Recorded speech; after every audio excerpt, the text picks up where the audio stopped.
একটা বাচ্চা শিশুকে দিয়েছে অথবা বৃদ্ধ একটা মানুষ তার টর্চার দিয়েছে। যখন তার খোঁজ খবর নিতে গেছে তাকে সে সেখানে টর্চার ছেলে সে তাকে কিন্তু পিটিয়েছে।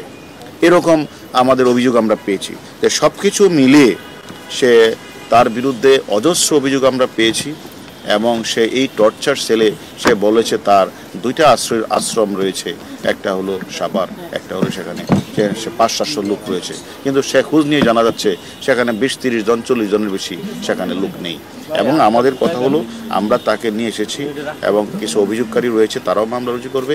আমরা তাদেরকে রিমান্ডে নিয়ে জিজ্ঞাসাবাদ করব যে কত সংখ্যক মানুষ তার এনে চিকিৎসার জন্য গিয়েছিল, কত সংখ্যক মানুষ মারা গেল, সে কি আসলে এই সকল তার তথাকথিত থিয়েটার মানে ইয়ার নামে সে সেখান থেকে সে যে স্থাপন করেছেন সেখানে যে তার ভিতরে সে যে অপারেশন থিয়েটার, সে অপারেশন থিয়েটারের মাধ্যমে সে সেখান থেকে কিডনি বিক্রি করেছেন কিনা আপনারা যে অভিযোগটা করেছেন সেটাও আমরা তদন্ত করব। এবং কেন সে নিজে ডেথ সার্টিফিকেট নিজেই স্বাক্ষর দিয়ে তৈরি করেছেন, ডাক্তারের স্বাক্ষর কেন নেন নাই সেটাও আমরা খুঁজে বের করব। এবং বেশিরভাগ লাশ তিনি দাঁড়াতে দাপন করলেন কেন, এবং তিনি দুটি আশ্রমের কথা বলে শত শত মানুষের রাখার কথা বলে সেখানে কোনো লাশ নেই, সব কিছু আমরা তদন্ত করে আমরা পরবর্তী পর্যায়ে আপনাদেরকে জানাবো যে আমরা তার বিরুদ্ধে এই অভিযোগগুলি আমরা পেয়েছি। এখন আমরা মামলা রুজু হওয়ার পরে আমরা রিমান্ডে এনে বাকি তথ্যগুলি আপনাদের জানাবো।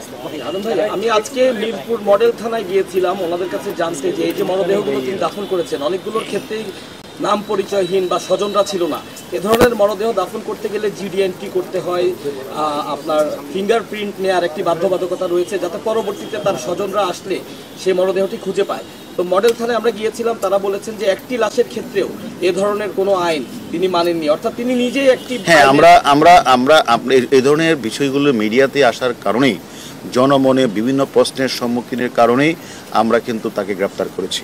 এখন আমরা এই প্রশ্নগুলি উনি এই আইনগত প্রক্রিয়াগুলি সম্পন্ন করলেন না, রাতের অন্ধকারে উনি লাশগুলি দাফন করলেন এবং পরিজন জানে না, তারা যখন জানতে যায় তাদের কেন তিনি পিঠালেন, আমরা সব কিছুই তদন্তে নিয়ে আসবো।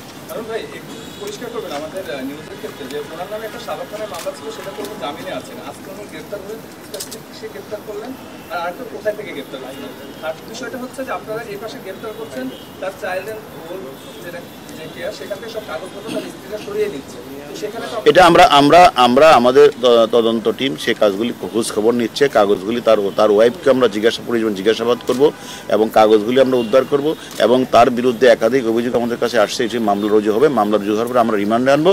রিমান্ডে আনার পরে আপনারা যতগুলি প্রশ্ন করেছেন আমরাও যে অভিযোগগুলি পেয়েছি সেগুলি পুঙ্খানুপুঙ্খভাবে তদন্ত করা হবে এবং আমি মনে করি সে যদি সত্যিকারভাবে এরকম কাজগুলি করে থাকে এটা জঘন্য অপরাধ, তাকে ছাড় দেওয়া হবে না।